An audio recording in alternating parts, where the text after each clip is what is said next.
Hello, good morning, good afternoon from wherever you're tuning in from.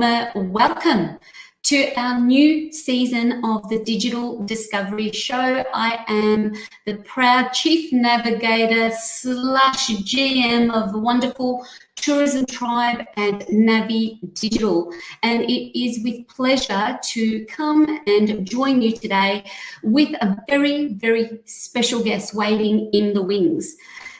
Now, if this is the first time you've joined us on the Digital Discovery Show, let me welcome you. This is all about digital transformations in the Australian small business community world, and it's brought to you by both Tourism Tribe and a wonderful new digital community empowering small business across all industries around Australia, Navii Digital. Now, today, my special guest is a Victorian small business operator. His name is Rob Rees, and he runs a great new business called Your Exclusive Tours. Now, before I beam Robin into our live chat, let me tell you a little bit about him. He is the owner of Your Exclusive Tours.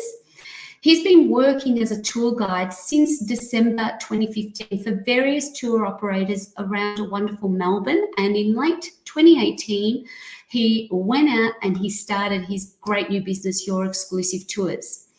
Now, his tour operation provides private, luxury and sightseeing travel experiences in Melbourne and wider regional Victoria. And his company has a great philosophy. I love it. Your tour, your experience. So it's very, very customized to the visitor and their needs and their wants of what they want to experience. He loves nothing more than customizing his private tours or creating that private tour experience for his guests. He's showcasing the sights and sounds of not only Melbourne and Melbourne City, but also Victoria, and sharing this experience with his guests is what he loves most, whether it's the city or the rugged coastline of the Great Ocean Road and the 12 Apostles, the penguins of Phillip Island, and or finding that beautiful boutique winery, distillery or brewery that tickles the taste buds of his guests, whether it's the Yarra Valley or the beautiful Mornington Peninsula. Outside of running Your Exclusive Tours, he's a busy husband and married to his wife Kylie, and also has two beautiful children, Kylie and Tyson, and he loves spending time with his family and also keeping fit with his CrossFit, with his basketball, and also loves giving back to the community as a volunteer and firefighter with the CFA Bayswater. So without further ado, welcome Rob Rees. Hello, Rob. Hi, Jaspina. Thank you. What a great introduction. Didn't expect that. Lovely introduction, but thank you. Well-deserved intro, dear Rob. So welcome to the show. I know this is the first time doing a live stream interview like this, so thank you for accepting the invitation. It's wonderful to have you join us.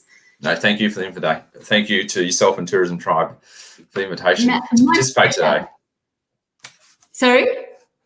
That I think the time lapse of excellent. No, I think we're all good with our streaming. We did have some technical glitches yesterday, but we're all looking good to go.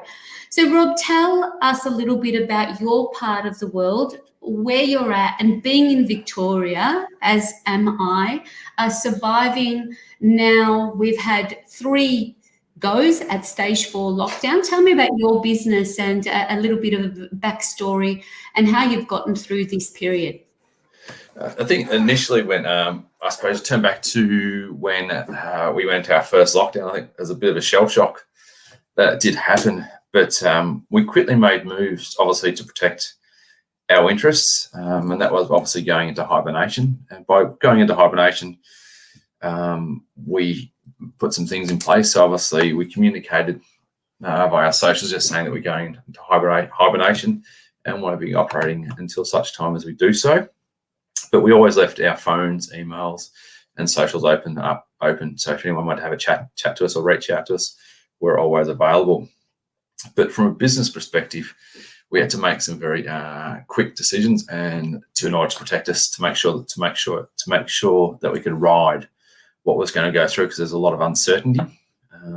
So first thing we did was, obviously, from a financial perspective, we collected any debts or any monies that were owed to us by our debtors. And then obviously with our suppliers, we opened up dialogue with them to say, hey, look, things are tight, cash flow's coming in. We've got cash flow, we'll settle our accounts. Expectations, will be the next 4 to 6 weeks. In the first lockdown, that did happen, and true to form, we were all paid out. So all our suppliers were very happy with that as well. And then obviously, as we weren't operating and had no income coming in, we made moves to make sure we could keep the business afloat, but obviously just culling everything right down to a break even. So just have everything just ticking along at a break even. And then through that, just watched the news and that, and obviously watching us at a local, state and federal level for any grants that we could apply for. So we applied for, obviously, JobKeeper, and were successful in getting JobKeeper. The ATO stimulus at a federal level as well. And then the various state government grants that we had through the first, second and third lockdown, we've applied for as well. And then also looking at, as we're a local business, looking at local council to see what we could do there as well.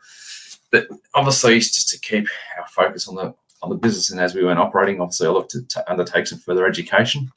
So obviously, through the tourism industry, through ATEC, I love doing their weekly tutorials that they ran on a Thursday. I found that quite interesting. It also gave us ideas on how we could develop and bring our business out of lockdown, and how we can possibly survive, and anything else I didn't think of. Got brought up there. But much of other big things I looked to do was I reviewed our operations to see where our core business was and what was going on. And it also gave me a great understanding of what I need to do so we could plan to come out of lockdown when we came through. So obviously we've made some moves to pivot some of our business operations, and they're still in a work in progress, and we're just slowly but surely going from there. But otherwise, a big thing at lockdown was my wife and I, we had our second child, Tyson. He was born in January. So I think the big highlight for me in lockdown was I got to be daddy day. I got to see Tyson grow for the first 6 months and be a lot more active as he was growing up. And then my wife returned to work mid-year, and so I've been daddy daycare as well as running our business. So things have kept me busy. So there's never been a dull moment with what's going on. So that's what I've done. Congratulations. What an opportunity to have through this period to also, grow your family and be there to enjoy it. I love that. And what I hear from that you've done, you've ticked all the boxes. I mean, tourism has been hit hard, but we cannot shy away from the incredible support that has come from federal and state level. I totally relate. Even those weekly ATEC webinars, I think it was much the same for Tourism Tribe at that time. It was before my time, but I know there was a lot of upskilling programs to seize the opportunity. We did the same thing with the upskill during lockdown, and it looks like we did the same with looking at operations. You innovated, and you also use the opportunity outside of being daddy daycare, but to educate yourself on what can we improve during this time. Really good stuff. Look, and I think one of the other big highlights was prior to being in tourism, I have a fairly diverse background, and I've somehow finished up doing another weekly meeting with some other local business owners, like local networking group I used to do, and it was actually quite fun just doing that. And it was interesting with a lot of Melbourne businesses. Some of them were flourishing. Some of them were going gangbusters during lockdown, and others were in the same position as me. And so it was just nice to be able to thrash out, some of the issues and challenges and that. So it was a nice shoulder to lean on with the other local operators through the networking group I have. And actually out of that actually comes some business I'm actually doing with one of the colleagues at the moment. One of the government grants that we got, we've actually taken and put it back into the business to help us grow and develop the business. So we got some fairly aggressive business plans that are coming into place now, but it's just, I suppose, time. It's slowly but slow and steady coming out and coming forward. So exciting Oh, times look, ahead for us. exciting times, and I love that too, because the hard times that have come for the business and bottom lines, it has been very evident. And I think, many of us, myself included, have, we have to banding together and sharing and staying connected with like-minded individuals like you have with a supportive local business community is very good for mental health as well through these times. We're not out of the woodworks, and I think staying connected like that is really important.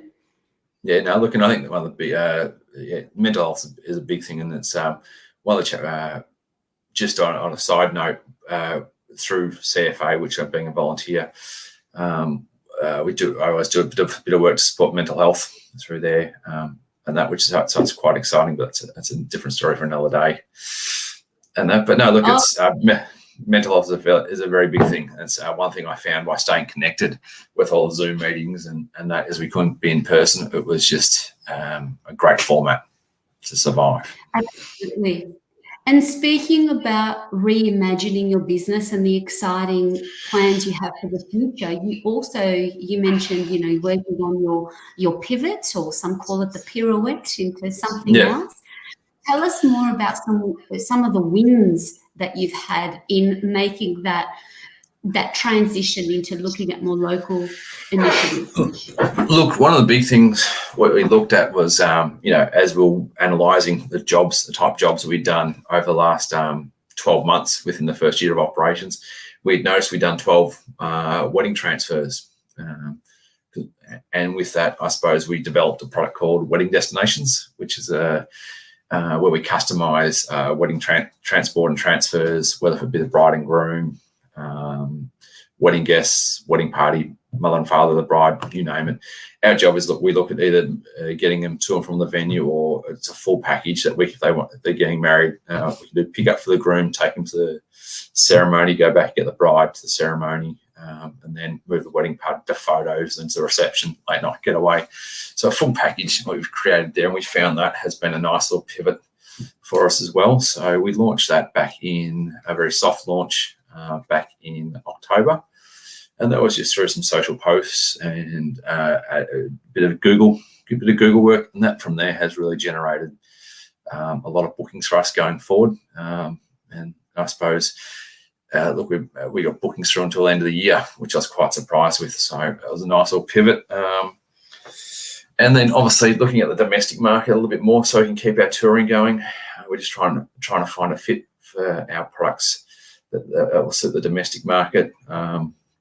And that, so it's also just trying to balancing act to see what and where the best way to go on that is, and hopefully we'll be launching something in the next couple of weeks in relation to the domestic market to have some fun with us and see what we do and how we do.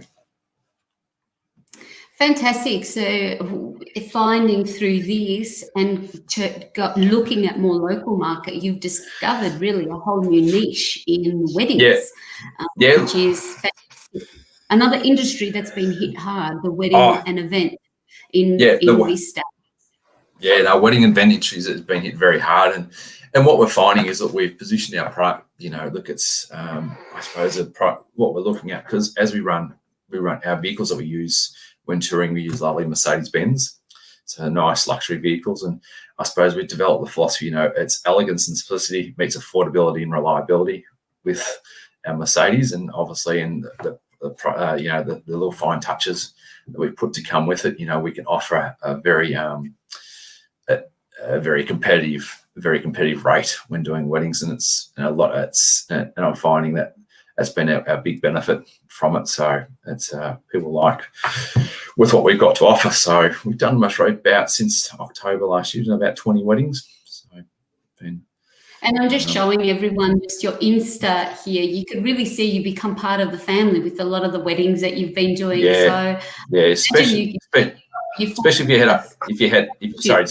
Especially if you head back up. There's a picture with a bride in front with a nice big bouquet in front down there. That was that one there. So that was actually one of our very first weddings that we did when we came out of lockdown in early November, and we worked with that bride. She rescheduled about 3 times to do that wedding, and they just finally decided to do a local wedding in the park, and we just transferred her and a partner thing. Beautiful. And that was a lovely thing. And then you got other photos of weddings that we did up the top there, and all right. So it's been great. It's been great doing what we do. So. Look, it's excellent, and see even that private, just working with the environment and the situation and coming up with creative ideas to do things differently, and working with the couples that even just pictures tell 1,000 words. You can see that that's something that your service can translate really well into. Yeah. And that's one thing we like with our socials. I suppose part of our digital strategy from doing the digital BizKeeper program is, we should be doing a lot more marketing and promoting through our socials. But way how I view our social media, we use it as a storyboard to tell the story of our tours and experiences that people do. And that really is our fundamental to how we market and push and promote ourselves on socials. But it's from the digital BizKeeper, it's now changing a lot. We're realigning. How can we have best of both worlds to do that? So it's exciting times as we push and go forward. I love that. We reconnected recently. We've known of each other for some time, and as a recent participant of the digital BizKeeper program, it's just music to all of our ears, like to hear that, and really using your socials and visual platforms like Instagram as your storyboard to showcase what you do and how effectively you do it. Fantastic. Now I have a burning question. You were a tour guide yourself, so service is in your DNA. Making the transition from your tour guiding to this is what I want to do, and I call it your Nike moment, your just do it moment. What was your defining moment because I know there's a lot of people through this, and it's no secret Victoria has had it a little bit tougher than our other states, but it also does help you reflect in pursuing new experiences, products, or perhaps making that transition. What was your defining moment to start your own business? One of the defining moments is one. Most probably two defining moments is one when I got the opportunity to work to work as a private tour guide, which was like in mid 2017. I did a lovely job. I was with some clients for a week, and then just followed on from that. I got the opportunity to do more private guiding with this company, and then I suppose I really enjoyed just doing the private instead of the bigger tour buses, and being on a set itinerary. I just loved working on the private groups. If I found that I had a hobby, passion, and interest, I always incorporate that into the tour unexpectedly for them, and that was a real highlight. And it was just a nice bit of icing on the cake for them. And then I suppose it was in start of 2018. I was talking with my wife Kylie. What do we want to do? I said, let's have a go. I'd love to have a go at doing it. And obviously, she supported the decision. And then I suppose one of the defining moments is when we registered the business name, Your Exclusive Tours, and had the logo done. And then as we're putting our products together and finding that vehicle, I suppose when everything really got real, because when we really put some money on the chopping block and invested in buying our Mercedes, so spending a fair bit of money there. And then I suppose when it was really hit home, this is real, was when we took our first booking. This is which was at it was January 19. We took a phone call from a gentleman staying at Crown Promenade. He was here for the tennis. He wanted to see the Yarra Valley, and just had a chat to him, and we put something together, and he said, done, let's go and do it. And we took him out for a day out in the Yarra Valley, and that was, I suppose, we haven't looked back since then. It was just a ripper of a day, lovely people. They got to see the sights and sounds, and we incorporate a few things along the way as having a chat out to the Yarra Valley with what they do and what they like. That soon got incorporated into the day by just changing the itinerary a little bit. They didn't even know, they didn't see it happen. And it just turned out to be a ripper of a day. And I suppose that was our real defining moment, that this is real, starting to get some direct bookings. And then when we put ourselves through onto some of the OTAs, we started actually generating bookings. That's when things, this has got legs and merit, and it's actually working. And then obviously all of a sudden we started to build that tunnel of forward bookings. It just looked really good, man, this is working. So we knew we were onto a winner. And then obviously the other big defining moment, just like, and then obviously the other big defining moment was obviously when Kylie started to step into the business as well. And obviously she was doing the office work. I was out guiding, or even both of us were out guiding at one stage, because we had done 2 bookings on the one day. So that's when obviously, this is some defining moments that this is really working well for us. Oh, Rob, thanks for sharing. And I think for anyone listening to that, like, I got goosebumps. And for anyone that's in established businesses, you can forget these defining moments that you took us through so beautifully.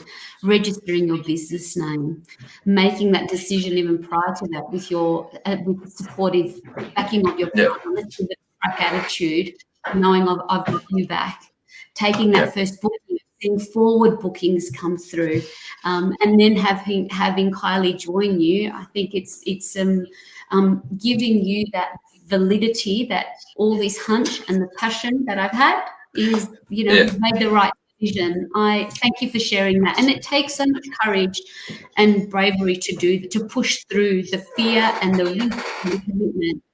So congratulations, and the learnings that come after that, experiencing a global pandemic and working out ways quickly on how to mitigate that. I think it's a lot to be proud of. Now, you've embraced social media. You have a beautiful website that I'll bring up shortly at yourexclusivetours.com.au. It was an oversubscribed program that we did in partnership with the Victorian Tourism Industry Council, also affectionately known as VTIC, with Michelle there and the wonderful team. So you recently joined the program, and what I love what you did, the component of the program was the digital health checks. Now, just like you have a medical health check, make sure everything is in sync. How did you find that experience of doing the digital health check? And I know that's something, I love that you said it was something that was customized for your business, and you were able to act on gaps that were given, and feedback that was given. And just before you answer that, just to give our audience some perspective on what the digital health check is, it is a way that we can help businesses not just have an audit done automatically. So although, we all love the digital reports that come through, this is a human assessor that will go through a 360-degree review of your online assets.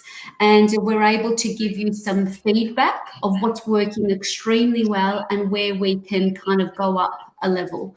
And that's something that was part of this. We did a digital health check, and then after the program of our digital BizKeeper, we went on to do a second health check, which we reviewed again for Rob, because he did so much great work very quickly.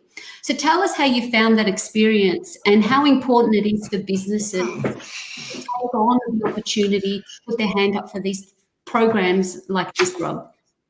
Look, I suppose one thing that any business owner does, like, we're just a husband and wife team, and at the moment I'm just it's hard. You got to look at what your strengths and weaknesses are, and obviously whilst I have some mediocre skills in terms of socials and that, I looked as an opportunity to improve our skill set, to how we could do things better, to push and promote it. And one of the things I liked about the digital health check was it came through and highlighted inconsistencies, or just some things, to think how you could possibly do better, as a complete overview and review of where our business is sitting digitally as well. So from that, obviously there was boxes that are ticked. Yes, we've done a great job. No, we haven't. So any no's on that digital plan, first thing that came out was a highlighter, and every no in the report was highlighted, and then from there we went through and had a look to whether we agreed or if that was a fair assessment of our business model of what we're looking to do. And if it didn't reflect, or if there was room for improvement, then obviously we looked at ways on doing it, whether if it was just changing some small details on our site, ensuring consistency of contact details, trading hours that were across all platforms that we used, upgrading some functions like putting the talk to chat on our page, linking a few other parts to our site and to our socials. And then from there, what the real big thing was the weekly sessions that we'd have over that 6-week period that we had to learn about the digital stuff. The team at Tourism Tribe presented it in such a way that was put into plain and simple English. I suppose it followed the KISS principle: keep it simple, stupid. You didn't have to be an IT guru to understand what it was all about, so that everything was just simply laid out. This is the most effective way on how to do it, and this is some of the potential results that you could get. So we found that as a nice big bonus when doing that over the 6-week course. And then from there, obviously, there's a couple of things we've taken from the Digital BizKeeper program. We've actually put into a digital plan, which we've got a 6-month timeline to do. Because as obviously we're shut for the better part of 8 months last year, cash flow is king at the moment, and obviously there's some stuff we do need to invest some money on. And so we're just doing it in baby steps to improve. So we've actually got, so whilst we work on it over the next few months, and we can manage our cash flow without hurting our hip pocket or having to dip back into our pockets to keep the business afloat. I've done that enough over the last 8-9 months to keep our business afloat. I'm just trying to avoid having to put more money in, but we've just doing little things as we do bookings, we chip away, and we do small things as part of our digital plan to improve our digital presence. So I'm hoping by about mid-year we'll be pretty right on with from that digital assessment, and we'll most probably ask Tourism Tribe just to do another one for us to see where things are at, and see how much of a variance of improvement there has been. So, and then obviously the second assessment that we had done, we looked, and a lot of things did get highlighted that we had been achieved and done. I did reach out to Tourism Tribe to query some of their second digital assessment, and obviously a couple of things did get picked up and it was reviewed again, so which is a nice little advantage for us, and it's actually worked. And I think it was Claire who I spoke with, and Claire was absolutely brilliant in terms of just coming back and clarifying their points to why they put it that way, and gave some further tips and considerations that we should have. So to me, it's been a great benefit and experience of doing the Digital BizKeeper, because it's now formed a bit more part of our business plan to keep pushing to be out there and do what we need to do digitally to get bookings. So. Oh, look, between Claire and the assessors and trainers with Liz and Fabi, this is, we're there to champion and support you. And that is a lot of, businesses do find this in doing digital health checks, in 6 months or 12 months time, because it's very visual of where you can see the growth. What I love what you've shared too is this is real sustainable approach that you've been able to receive and ingest this education and learning, but I love this look at a 6-month plan. It doesn't have to be overnight. You're being really resourceful with what you have and taking into correct consideration where you've been, and knowing that you have everything, you have access to all of the content for life, really, for as long as you can. I mean, albeit taking into consideration we're in a very fast-moving environment, and that's another thing. But to see, like, putting on your talk. Hello.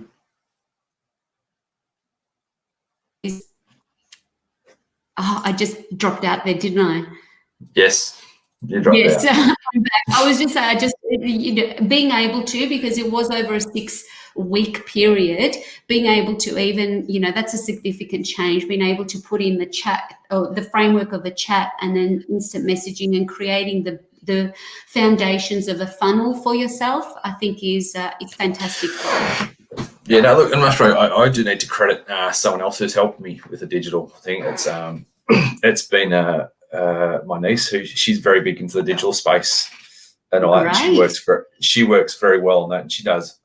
I get her to help me because, as I said, I know what my strengths and weaknesses are in my business, and sitting doing changes to our website and stuff like that, it's not me. And she's come through and helped us work with the digital report, and given also some of her insights as well. So it's been a real great with doing that there. So a nice little plug for her. So thanks, Ree, for all your help. So Ree, good on you. And it's another, I'm glad you've mentioned and brought up your niece, because it doesn't always have to be you. Knowing what your strengths and weaknesses are, and I do say this often, but having the understanding of why you need to do things or what you want done is important as a business owner or marketing, head of marketing, for you to be in the driver's seat. So that is wonderful that you've got that additional support to put these things into place.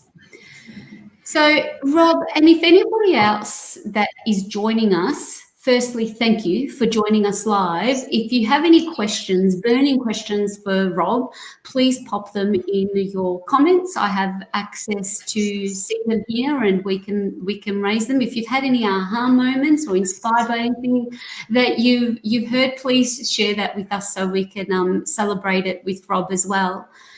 But as just starting to come to a close, if there's anyone else that's thinking of either starting a tour operation or doing the same as what you've done, just get in the room and do some upskilling and training, because there's a lot around at the moment.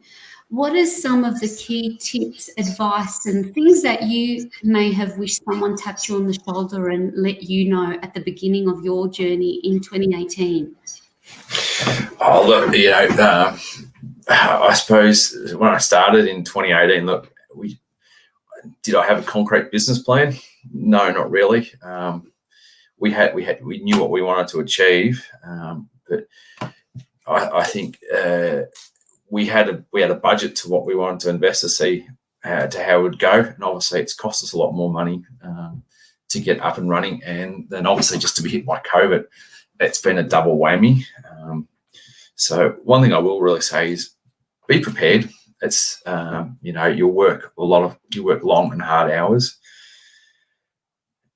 Understand who your target market is and understand what you want to do. Know what the differentiation is with your product. So who you want, why you want to do that, and just generally get out there, give it a go. Because I suppose a bit of advice I got given when I first, many moons ago, when I first started working in real estate, the principal of the firm I worked for, he said, Rob, if you're not knocking knees with buyers and sellers, you're not doing your job. And I suppose that kind of there has been the same principle with what we do with your exclusive tours. As we get out there, we get out there amongst it, talk to people, network, push, promote, get to know our suppliers so we can form those relationships. So if we're running a tour, we want to do something special at a site, we can pick that phone up. We've got that personal relationship saying, hey, a classic example might be a winery in the Yarra Valley. We've got someone who loves their wines, and, just being able to slip in to say, hey, any chance we can have a tour of the winery by the head winemaker, or can someone take us here as part of the tasting? That there, it's just a nice little touch through that. But I suppose just be flexible, agile, get in there and give it a go. That's all is what I can say in relation to getting out there and starting your own operation. Oh, and brilliant. Be prepared. Know your market. Know how you're differentiating, what's unique about what you're doing. I love it. Just get out there and give it a go. Take action. You're gone again.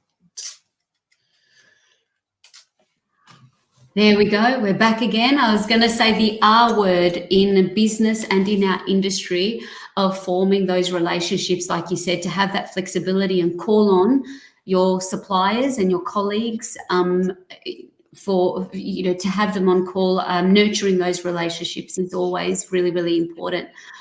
Rob, thank you for your time.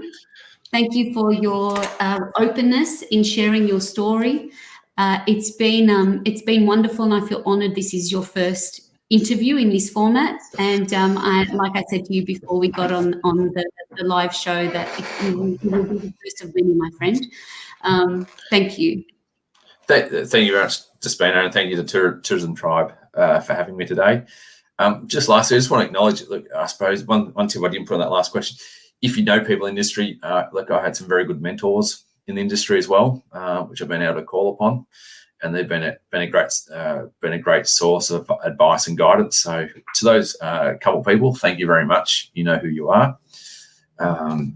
So thank you to them. But otherwise, look, it's been a great experience doing being able to achieve what we've been able to achieve, and I'm excited for what we've got in store and to where it's going to take us. So, and to people getting out there, get out there and give it a go. Until all the other operators out there, stay strong. And it's really important what you've said in mentors. If there's anything I've loved about this industry over 20 years now, is that there is always help and support. A phone call away, there is it's abundant on how much how many people and organizations and friends are there to support each other, and it's never been more evident than what we've experienced here in Vic, has it, Rob?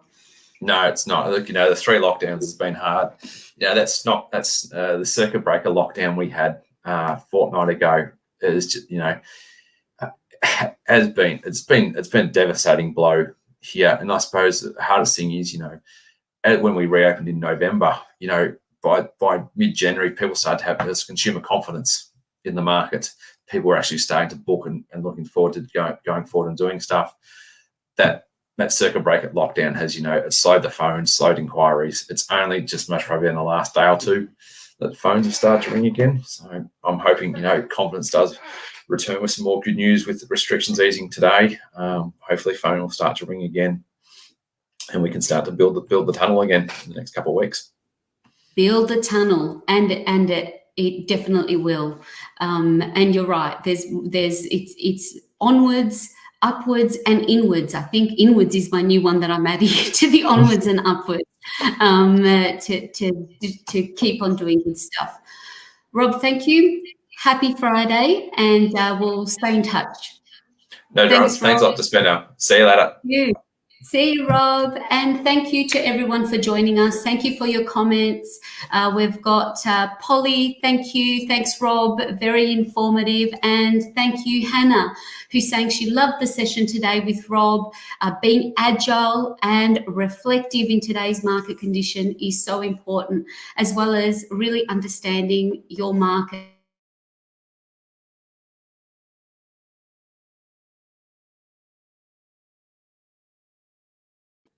Next week, same time, same place. We'll have a female flavour next week in celebration of International Women's Day. We'll see you then. But until then, stay safe and keep on keeping on with your digital discovery journey, which is a constant work in progress. Thanks, everyone, and see you next week. Bye.